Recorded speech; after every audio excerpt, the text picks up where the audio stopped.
उस वक्त तनाव में बदल गया जब डीजे पर नाच गाने को लेकर दो पक्षों के बीच विवाद भड़क उठा। देखते ही देखते मामला मारपीट और फायरिंग तक पहुंच गया, जिसमें मौली पासवान गोली लगने से घायल हो गया। उसे गंभीर हालत में पटना रेफर किया गया। पुलिस मौके पर पहुंचकर मामले की जांच कर रही है। समस्तीपुर के नारायणपुर खैरी गांव में शादी समारोह के दौरान बदमाश ने अचानक फायरिंग शुरू कर दी। इस घटना में 19 साल के सोनू कुमार गंभीर रूप से घायल हो गया, जिसे तुरंत सदर अस्पताल में भर्ती करवाया गया। पुलिस मौके पर पहुंचकर मामले की जांच में जुट गई है और आरोपी की तलाश जारी है। पूर्वी चंपारण के घोड़ासहन में साइबर पुलिस ने कई दुकानों पर छापेमारी की। मेन रोड से लेकर बिरता चौक तक चली इस कार्रवाई में नेपाली और भारतीय मुद्रा के साथ कई संदिग्ध दस्तावेज बरामद किए गए। कार्रवाई के दौरान पुलिस ने करीब 45 लाख रुपए जब्त किए। हालांकि पुलिस अभी खुलकर कुछ भी नहीं बता रही, लेकिन इस कार्रवाई ने पूरे इलाके में चर्चाओं का बाजार गर्म कर दिया है। भागलपुर में अतिक्रमण के खिलाफ निगम प्रशासन का सख्त एक्शन जारी है। तिलका मांझी थाना क्षेत्र में बुलडोजर कार्रवाई से इलाके में हड़कंप मच गया। तिलका मांझी चौक के पास स्थित रेमझिम होटल को 3 जेसीबी और मजदूरों की मदद से पूरी तरह से ध्वस्त कर दिया गया। भारी पुलिस बल की तैनाती की गई। बेतिया में पुलिस को बड़ा एक्शन देखने को मिला। जिले में विशेष महाकुर्की अभियान चलाकर अब फरार अपराधियों पर शिकंजा कसा गया। हत्या, डकैती, अपहरण, आर्म्स सेक्टर और शराब से जुड़े मामलों में आरोपियों के ठिकानों पर कुर्की जब्ती की कार्रवाई की गई। इस अभियान के तहत 20 मामलों का निष्पादन कर पुलिस ने साफ संकेत दिया कि कानून से भागने वालों को अब बख्शा नहीं जाएगा। मोतिहारी में छतौनी थाना पुलिस की मुस्तैदी की एक शानदार मिसाल सामने आई है। महज 10 मिनट के भीतर गुम हुए 7 साल के बच्चे को सकुशल बरामद कर लिया गया है। बाजार में मां से बिछड़ा मासूम भटक रहा था, लेकिन डायल 112 की टीम और पुलिस की त्वरित कार्रवाई से उसे सुरक्षित ढूंढ लिया गया। इस सराहनीय कार्य को लेकर इलाके में पुलिस की जमकर तारीफ हो रही है। बेतिया लौरिया मुख्य पथ ने 727 पर उस वक्त अफरा तफरी मच गई जब मिश्रौली चौक के पास एक चलती स्कॉर्पियो में अचानक आग लग गई। देखते ही देखते आग ने विकराल रूप ले लिया और पूरी गाड़ी जलकर राख हो गई। हालांकि बड़ी राहत की बात यह रही कि गाड़ी में सवार सभी 6 लोग समय रहते बाहर निकल गए, जिससे एक बड़ा हादसा टल गया। दमकल टीम ने मौके पर पहुंचकर आग पर काबू पाया। भागलपुर के नाथनगर थाना क्षेत्र में दर्दनाक सड़क हादसा हो गया। दोगच्छी के पास तेज रफ्तार बाइक ने ट्रैक्टर में पीछे से टक्कर मार दी। इस हादसे में 3 युवक गंभीर रूप से घायल हो गए, जिनकी हालत नाजुक बताई जा रही है। सभी घायलों को बेहतर इलाज के लिए मायागंज अस्पताल रेफर किया गया है। नगर परिषद सुल्तानपुर के कार्यपालक पदाधिकारी कृष्ण भूषण कुमार की हत्या के विरोध में बिहार के अधिकारियों में भारी आक्रोश है। पटना के दीघा आशियाना रोड स्थित एक निजी हॉल में बिहार नगर सेवा संघ की ओर से शोक सभा का आयोजन किया गया, जिसमें 80 से ज्यादा कार्यपालक पदाधिकारी शामिल हुए। शोक सभा में दिवंगत अधिकारी को श्रद्धांजलि दी गई और घटना की कड़ी निंदा की गई। बिहार में लगातार हो रही आफत की बारिश ने हालात बिगाड़ दिए हैं। राज्य के अलग अलग जिलों में हादसों के कारण 5 से ज्यादा लोगों की मौत हो चुकी है, जबकि कई लोग घायल बताए जा रहे हैं। भारी बारिश से फसलों को भी काफी नुकसान पहुंचा है, जिससे किसान परेशान हैं और सरकार से मदद की गुहार लगा रहे हैं। सीतामढ़ी में भी अचानक आए आंधी तूफान से खूब तबाही मचाई। बेलसंड रुने सैदपुर पथ पर अथरी गांव के पास पेड़ गिरने से एक 23 साल के युवक की दर्दनाक मौत हो गई, जिसके बाद शादी वाले घर की खुशियां मातम में बदल गई। राहुल सामान लाने राहुल बाइक से बाजार गया था। सड़क किनारे एक पेड़ टूटकर सीधे उसके ऊपर गिर गया। रांची में रिम्स के पास एक बड़ा हादसा होते होते टल गया। एक अनियंत्रित कार कई लोगों को टक्कर मारते हुए मेडिकल दुकान में घुस गई। घटना का वीडियो दुकान में लगे सीसीटीवी में कैद हो गया। घटना बरियातू थाना क्षेत्र की है। चाईबासा के टोंटो में नक्सलियों के खिलाफ जारी ऑपरेशन में एक बड़ी सफलता हाथ लगी। झारखंड पुलिस और सीआरपीएफ ने 1 लाख के इनामी नक्सली इजराइल पुर्ती उर्फ अमृत को मुठभेड़ में मार गिराया। इजराइल एरिया कमांडर था और सारंडा के इलाके का रहने वाला था। रमेश चंपिया की हत्या का भी आरोप इजराइल पर ही लगा था। हजारीबाग के चौपारण थाना क्षेत्र के NH-19 पर एक ट्रक दुर्घटनाग्रस्त हो गई। ट्रक अनियंत्रित होकर सड़क किनारे पलट गया। हादसे में ड्राइवर और खलासी दोनों गंभीर रूप से घायल हो गए। सूचना मिलते ही स्थानीय ग्रामीण मौके पर पहुंचे और राहत कार्य शुरू किया। इसके बाद चौपारण पुलिस और NHAI की टीम भी घटनास्थल पर पहुंची और घायलों को अस्पताल भेजा गया। देवघर के बाबा बैद्यनाथ मंदिर परिसर में एक श्रद्धालु ने बिना किसी कारण मंदिर के पुरोहित के साथ मारपीट की। घटना में पुरोहित गंभीर रूप से घायल हो गए, जिनका इलाज देवघर सदर अस्पताल में जारी है।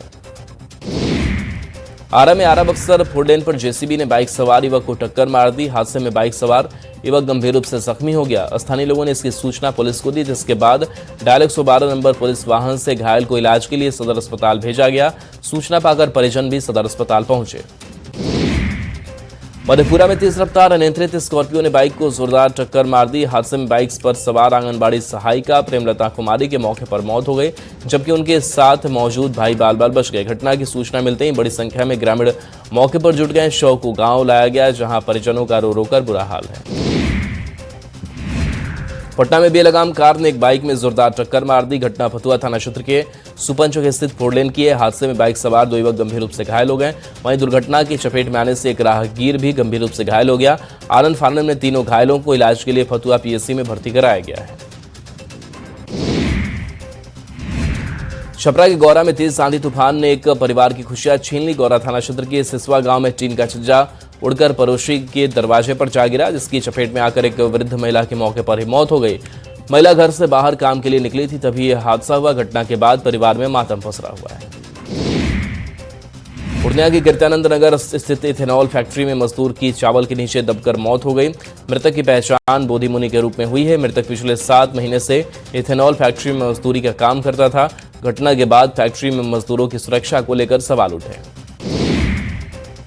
पटना में सड़क हादसे में 2 लोगों की मौत हो गई। मामला आलमगंज थाना क्षेत्र के गायघाट का है। मृतकों की पहचान अविनाश कुमार और दीपक कुमार के रूप में की गई है। दोनों दोस्त बाइक पर सवार होकर एक शादी समारोह से लौट रहे थे। इसी दौरान किसी अज्ञात वाहन ने बाइक में जोरदार टक्कर मार दी।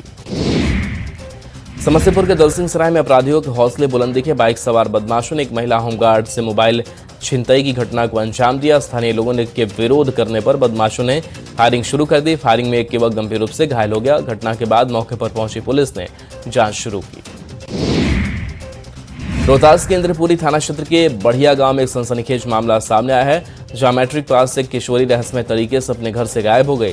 किशोरी के पिता ने बताया कि रात 1:30 बजे तक बेटी घर में ही थी, लेकिन 2 बजे वह अचानक लापता मिली। लड़की के कमरे से खून के धब्बे मिले हैं, जिससे अनहोनी की आशंका जताई गई। नालंदा के छज्जूबाग मोहल्ला में हथियारबंद बदमाशों ने एक घर में घुसकर भीषण डकैती की घटना को अंजाम दिया। बदमाशों ने घर में अकेली रह रही एक महिला को बंधक बनाकर लूटपाट की और विरोध करने पर उनके साथ मारपीट भी की। करीब 25,000 रुपए नगद, सोने चांदी के जेवरात और पुराने पीतल के बर्तन की लूट की। जामताड़ा के बिंदा पाथर थाना क्षेत्र में 8 साल की बच्ची के साथ दुष्कर्म का मामला सामने आया, जिसमें पुलिस ने कार्रवाई करते हुए आरोपी बलराम सिंह को गिरफ्तार किया। जानकारी के मुताबिक बच्ची शाम को खेल रही थी, उसी दौरान आरोपी ने घटना को अंजाम दिया। घटना के बाद लोगों में आक्रोश है।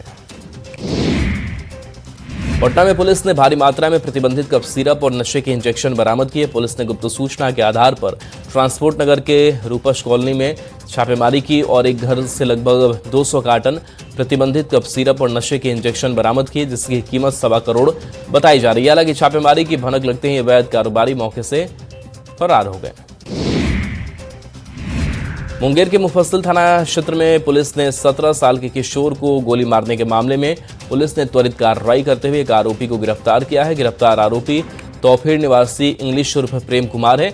आरोपी की निशानदेही पर पुलिस ने घटना में प्रयुक्त पिस्टल और 2 जिंदा कारतूस बरामद किए। पटना में अतिक्रमण हटाओ अभियान चलाया गया। आयकर गोलंबर के पास खादी के कपड़े की दुकानों को हटाया गया। काफी संख्या में दुकान थी। लगातार नोटिस देने के बावजूद दुकान नहीं हटाए जा रहे थे और जिला प्रशासन ने दुकानों को हटाया। बिजली की लाइन काटी गई और हिदायत दी गई कि दोबारा अतिक्रमण न किया जाए। सीतामढ़ी में चर्चित मुखिया मुन्ना मिश्रा हत्याकांड का आरोपी 25,000 का इनामी बदमाश आकाश सुनार गिरफ्तार कर लिया गया है। पुलिस ने कुख्यात बदमाश को लुधियाना से गिरफ्तार किया है।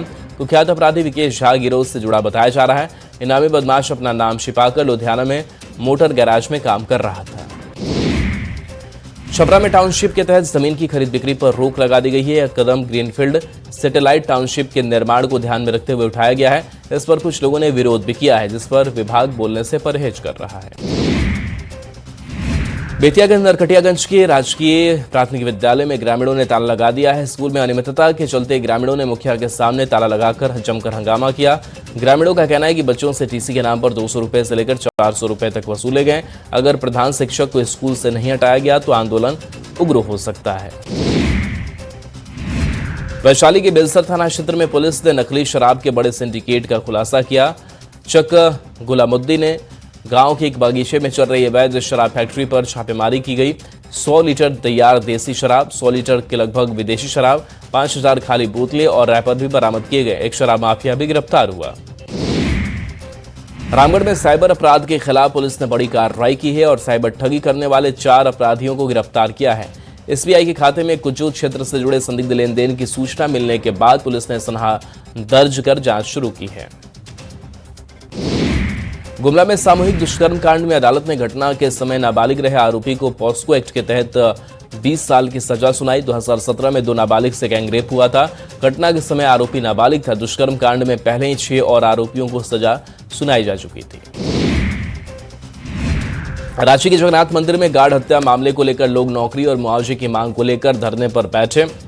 लोगों ने मंदिर के कांग्रेसीकरण का आरोप लगाया। धार्मिक न्यास बोर्ड के सदस्य राकेश सिन्हा ने कहा कि मंदिर का कोई भी कारण नहीं हो सकता क्योंकि कुछ लोगों की राजनीति ही मंदिरों पर चलती है। उन्होंने कहा कि जिस गार्ड की हत्या हुई उसे 2 साल से वेतन नहीं मिल रहा था। धनबाद में अब होटल में ठहरना महंगा हो सकता है। नगर निगम ने होटल के कमरे के किराए पर 2 से 5% नगरीय पर्यटक कर लगाने का फैसला किया है। यह कर होटल के कमरे के किराए के साथ साथ अन्य सेवाओं पर भी लागू होगा। हालांकि इसमें जीएसटी शामिल नहीं होगा। बेगूसराय में सदर अस्पताल के सरकारी मोर्चरी एम्बुलेंस चालक ने शव को अस्पताल से घर ले जाने के लिए परिजनों से 500 रुपए की डिमांड की। दीपक सोनी नाम के शख्स की दीवार के नीचे दबने से मौत हो गई थी, जिसके बाद एम्बुलेंस ड्राइवर शव को घर तक ले जाने के लिए परिवार से 500 रुपए की मांग करने लगा। परिजनों ने अस्पताल में जमकर हंगामा मचाया। खगड़िया में तेतराबाद गांव के रहने वाले पांडव कुमार की दिल्ली में हत्या के बाद लोगों का गुस्सा फूट पड़ा। हत्याकांड के विरोध में युवा शक्ति और आरजेडी के कार्यकर्ताओं ने सड़क पर उतरकर प्रदर्शन किया। खगड़िया समरालय से लेकर राजेंद्र चौक तक यह आक्रोशपूर्ण प्रदर्शन निकाला गया। प्रदर्शन कर रहे लोगों ने आरोपी को फांसी की सजा की मांग की। जमुई में सरकारी अस्पताल में डॉक्टर से लेकर एएनएम तक की तैनाती हो गई है। दवाइयां भी भेज दी गई हैं, लेकिन ग्रामीण इलाके के सरकारी अस्पताल अब भी संसाधनों से लैस नहीं हुए हैं। जमुई जिले के बरहट प्रखंड के कटौना के वेलनेस सेंटर में न तो पानी की व्यवस्था है और न ही टॉयलेट सफाई कर्मी की। वैशाली के लालगंज थाना क्षेत्र की लगड़ी पाकड़ सब्जी मंडी में लोगों ने चोरों को पकड़ने की योजना बनाई। पहले से जाल बिछाकर सतर्क बैठे लोगों ने जैसे ही चोर को बाइक का लॉक तोड़ते देखा, उसे रंगे हाथ पकड़ लिया। गुस्साए लोगों ने उसकी पिटाई कर दी, रस्सी से बांध दिया और बाद में पुलिस को सौंप दिया। भागलपुर विद्युत सौदागरी का भवन पिछले 6 महीने से बंद पड़ा है। विद्युत सौदागरी की मशीन में कई हिस्सों में खराबी आई है। इसमें पहले लोग 500 रुपए में अंतिम संस्कार करवा लेते थे। भवन को लोगों की सुविधा और पर्यावरण के अनुकूल व्यवस्था के लिए बनाया गया था, लेकिन भवन खंडहर ही बनकर रह गया है। शेखपुरा में एक जर्जर सरकारी स्कूल को दूसरे स्कूल में शिफ्ट करने का आदेश दिया गया है। इस आदेश के खिलाफ छात्रों और अभिभावकों ने सड़क जाम कर दिया। शेखपुरा चेवाड़ा सड़क मार्ग का यातायात पूरी तरह से प्रभावित हो गया। जानकारी मिलते ही पूर्व विधायक विजय सम्राट घटनास्थल पर पहुंचे। उन्होंने रोड जाम का समर्थन किया। हजारीबाग में 28 अप्रैल को 2 पत्रकारों पर हुए हमले के विरोध में जिले के पत्रकार सड़कों पर उतरे। हजारीबाग के डिस्ट्रिक्ट मोड़ चौक पर घंटों तक चले प्रदर्शन में बड़ी संख्या में पत्रकार शामिल हुए और जोरदार नारेबाजी की। वहीं हमलावर की जल्द गिरफ्तारी और स्वास्थ्य मंत्री इरफान अंसारी से सार्वजनिक माफी की मांग की। मुख्यमंत्री सम्राट चौधरी ने पहली बार राज्य भर के डीएम और एसपी के साथ बड़ी बैठक की। अधिवेशन भवन में हुई इस मैराथन बैठक में राज्य भर के प्रशासनिक और पुलिस अधिकारी पहुंचे, जहां मुख्य सचिव, सभी विभागों के अपर मुख्य सचिव और डीजीपी से लेकर एडीजी रैंक तक के अधिकारी मौजूद रहे। बैठक में सीएम ने कई दिशा निर्देश दिए। मुख्यमंत्री ने डीएम को जिलों में इंडस्ट्री हब बनाने का निर्देश दिया। सिवान में कल अपराधियों ने बीजेपी नेता और पूर्व एमएलसी मनोज सिंह के रिश्तेदारों पर फायरिंग की थी, जिसमें एक की मौत हो गई थी। पुलिस ने इसे चुनौती के रूप में लिया और अपराधियों को पकड़ने के दौरान उसके पैर में गोली मारी, जिसके बाद घायल अपराधी छोटू कुमार यादव को पटना रेफर किया गया। बिहार में ताबड़तोड़ अपराधियों के एनकाउंटर पर संजय झा का बड़ा बयान सामने आया। कहा कि बिहार में लॉ एंड ऑर्डर इससे बढ़िया क्या होगा कि जो अपराध किया वो गया। संजय झा ने कहा कि बिहार में कानून का राज चलेगा, गोली का राज नहीं चलेगा। बिहार में जिससे भी रहना है वो शांति से रहे। बिहार में ताबड़तोड़ अपराधियों के एनकाउंटर पर बीजेपी नेताओं ने कहा कि पुलिस अब ऐसे ही अपराधियों का इलाज करेगी। बिहार में या तो अपराधी अपराध छोड़ दें या फिर बिहार छोड़ दें। अपराधी कोई भी हो, कहीं के भी हो, वारदात के बाद नहीं बचेगा।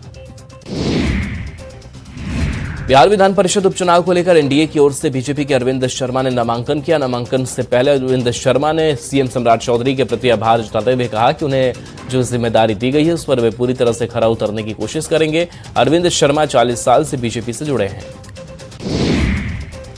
सासाराम के नौहट्टा में हुई मूसलाधार बारिश ने महादेव खो जलप्रपात में फिर से जान डाल दी है। महादेव खो के पास कैमूर पहाड़ी पर हुई मूसलाधार बारिश के बाद पानी का बहाव बेहद तेज हो गया है। पहाड़ से गिरने वाला झरना को विकराल रूप देखने को मिला। गर्मी में सूखे पड़े पहाड़ी झरना में तेज गति से पानी आ गया और झरने का रौद्र रूप देखने को मिला। पूरा मंदिर परिसर पानी पानी हो गया। आरा के बढ़ारा प्रखंड में बिहार और उत्तर प्रदेश को जोड़ने वाला लाइफलाइन पुल के रूप में चर्चित शताब्दी आरा पीपा पुल तेज आंधी हवा के कारण 2 हिस्सों में बट गया और पूरी तरह टूटकर गंगा नदी में समा गया। पुल का तकरीबन 20 मीटर हिस्सा टूटकर बह गया, जिसके कारण पीपा पुल पर आवागमन पूरी तरह से खत्म हो गया है। कैबिनेट की बैठक में संजय गांधी जैविक उद्यान का नाम बदलने का निर्णय लिया गया है। अब संजय गांधी जैविक उद्यान पटना जू के नाम से जाना जाएगा। पटना जू के दोनों भव्य गेट बनाने की स्वीकृति मिल गई है। अब आने वाले दिनों में पटना जू का गेट भव्य नजर आएगा। जमशेदपुर में सरायकेला जिला के रितपुर की रहने वाली छात्रा शांभवी तिवारी आईसीसी बोर्ड में 12वीं में नेशनल टॉपर बनी है। शांभवी ने 12वीं बायोसाइंस में 100% अंक लाए हैं। जमशेदपुर के सेक्रेड हार्ट कॉन्वेंट स्कूल की छात्रा शांभवी तिवारी को 12वीं बायोसाइंस में 100% अंक मिले हैं। बोकारो में एयरपोर्ट में उड़ान सेवा शुरू करने की तैयारियां तेज हो गई हैं। 30 मई तक सभी काम पूरा करने का लक्ष्य रखा गया है। एयरपोर्ट शुरू करने को लेकर एएआई, बीएसएल और जिला प्रशासन की संयुक्त बैठक हुई। जून में डीजीसीए निरीक्षण के बाद लाइसेंस मिलने की उम्मीद है। धनबाद में भूली थाना क्षेत्र के आजाद नगर में एक मासूम बच्चे की बेरहमी से पिटाई कर दी गई। इसके बाद इलाके में तनाव और आक्रोश का माहौल बन गया। बच्चों के बीच खेल के दौरान मामूली विवाद हुआ था, जो अचानक इतना बढ़ गया जिसके बाद स्थानीय लोगों का गुस्सा फूट पड़ा और मौके पर भारी हंगामा शुरू हो गया। लोगों ने आरोपी के खिलाफ सख्त कार्रवाई की मांग की। मौसम में हुए बदलाव के कारण राजधानी रांची में जहां झमाझम बारिश हुई, तो वहीं कई जगहों पर पेड़ की डालियां भी हवा के तेज झोंके में गिर गई, जिससे भी थोड़ी परेशानी का सामना करना पड़ा। हालांकि मौसम में हुए बदलाव के कारण राजधानी रांची में लोगों को चिलचिलाती गर्मी से राहत मिल रही है।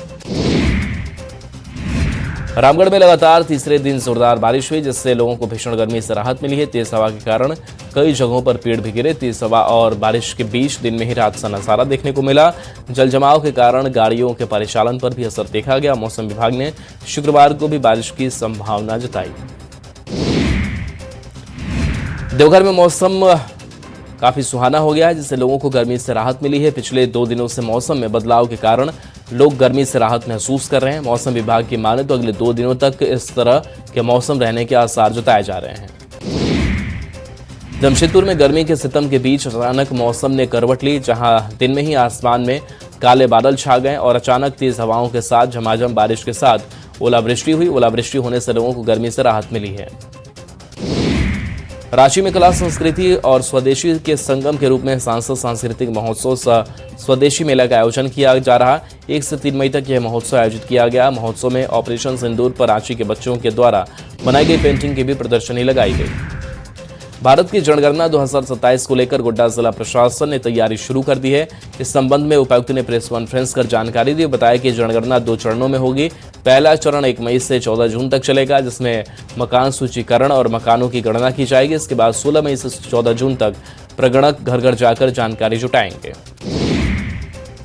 रांची में पब्लिक ट्रांसपोर्टेशन को दुरुस्त करने के लिए रांची नगर निगम ने 2 साल पहले तैयार प्रपोजल पर एक्शन लिया है। 17 सिटी बसों की खरीदारी की जाएगी।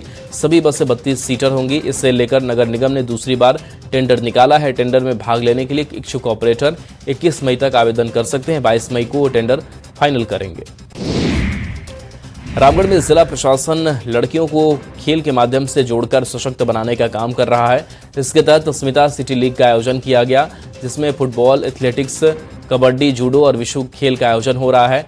प्रतियोगिता में जिले के ग्रामीण क्षेत्र की 650 लड़कियों को विभिन्न प्रतियोगिता में मौका दिया जाएगा।